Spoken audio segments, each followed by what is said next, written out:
What do you consider when you choose a new hometown? Do you prefer living in the city or rural living? Do you like a desert climate or does a jungle thrill you? Does elevation bother you? The cost of living matters for most people. Political and criminal instability? I even know some people who consider some places unlivable because they are too hilly. For me, I'm looking for a smaller town near a bigger city. I like the semi-arid climate for all the sun. I'm aware that there are many regions in Mexico that need more water.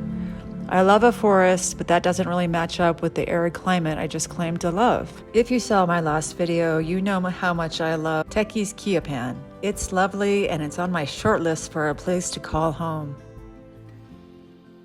But recently I went to see two Pueblos Magicos in Queretaro while I was in the area. One I kind of knew was too small to be my new home. It's called San Sebastian Bernal. It's a tiny town of about 3,000 people, only has a few streets, and is a big tourist attraction in Querétaro. Its claim to fame is the giant monolith, its famous rock, the largest monolith in America and in the Northern Hemisphere, and the third largest in the whole world. Like Tequis, I get the feeling that this town is another experience on the weekends. It was lovely and quiet while I visited, just a few tourists like me walking around. I had heard a lady complaining that she needed to sell her house in Bernal because on weekends, the tiny town filled with drunk teenagers on ATVs running through the streets and rattling all the windows. But I found it quaint and a pleasure to walk around. It's considered a place of memory and living traditions of the Otomi Chichimecas people. The Peña de Bernal, guardian of a sacred territory, was declared an intangible cultural heritage of humanity site by UNESCO in order to protect the Otomi Chichimeca people who consider the monolith to be sacred.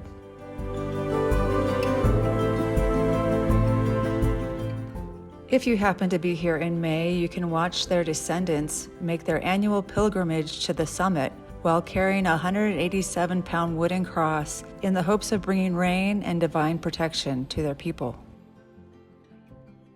It's popular with climbers, and if you want to make it to the summit, your option is to hire a guide for the Peña de Bernal climb. The guide provides you with the experience and required equipment.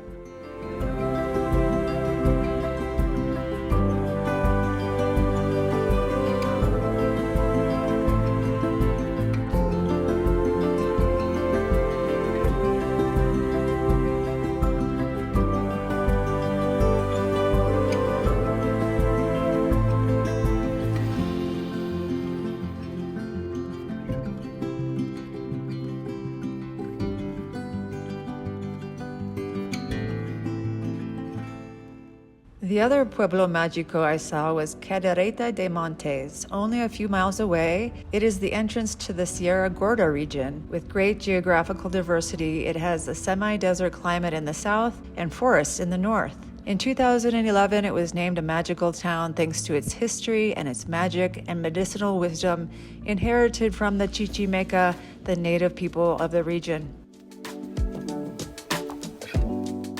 Cadereyta de Montes, a town of about 70,000 people, was notable to me just because when I went, I didn't see a single other apparent tourist. The town has a lovely big zocalo with two churches anchoring one side.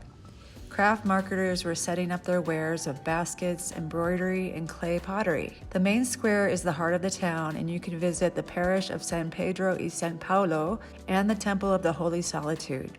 I found the symmetry of the Temple de la Soledad to be very pretty. I love the vibrant colors of both of the churches.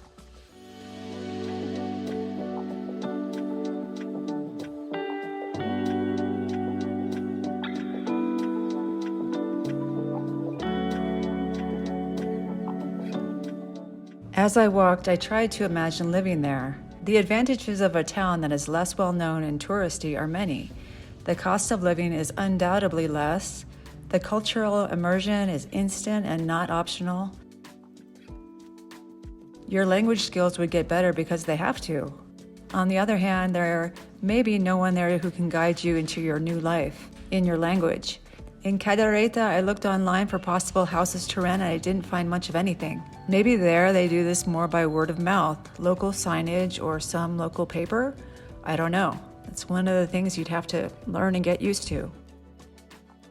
I have found Facebook groups to be a good source of news about what's happening now in a location. After I got back to Tequis, I looked up some information on Cadereyta and found that there had just been a murder in town.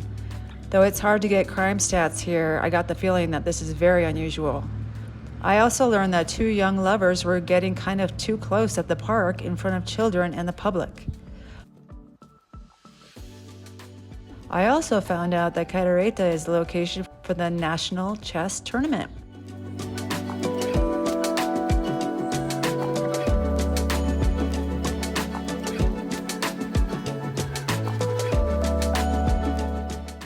In Cadereyta, there are also canyons and caves and archaeological sites to explore, and both of these towns are part of the wine and cheese route in Querétaro.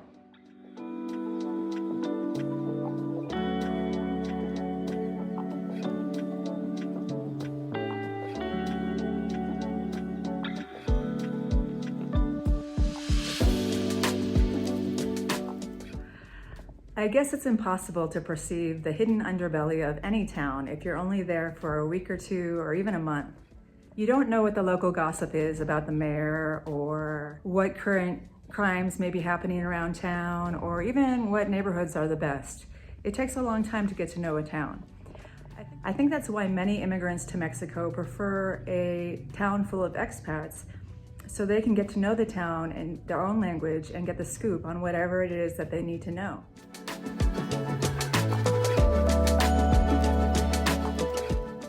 As for me, I think it might be worth it if I settle in a place that's less touristy because the cultural immersion and the Spanish language immersion might be good for me.